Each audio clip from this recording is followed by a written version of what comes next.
लो मैं कर। It's okay sir, ये बटन तो आप खोल ही चुके हैं, ये वाला मैं खोल देती हूँ। मैम, आप लोग प्लीज डांस कंटिन्यू कीजिए। एक्सक्यूज मी,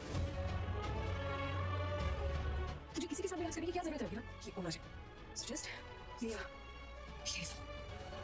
दोस्तों अरमान और जब डांस कर रहे होते हैं सब, तो उस वक्त अभीरा का और अरमान का जो पल्लू होता है यानी वो आपस में अटक जाता है। तो अरमान उससे खोलने की कोशिश कर रहा होता है, तो अभीरा कहती है प्लीज़ सर कुछ मसला नहीं, मैं खुद खोल देती हूँ। जो है ना, आप तो पहले सब कुछ बंधन वगैरह खोल ही चुके हैं, ये मैं खोल देती हूँ। तो फिर अभीरा अपना वो छुड़वाती है। ये सीन देख कर दादी सा गुस्सा करती है और अरमान को कहती है अभीरा प्लीज़ आप कंटिन्यू रखिए डांस।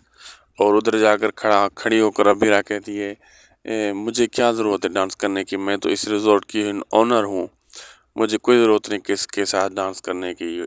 अब आगे देखना मज़ेदार होगा क्या क्या होने वाला है। वीडियो अच्छी लगी तो लाइक शेयर सब्सक्राइब करना ना भूलिएगा।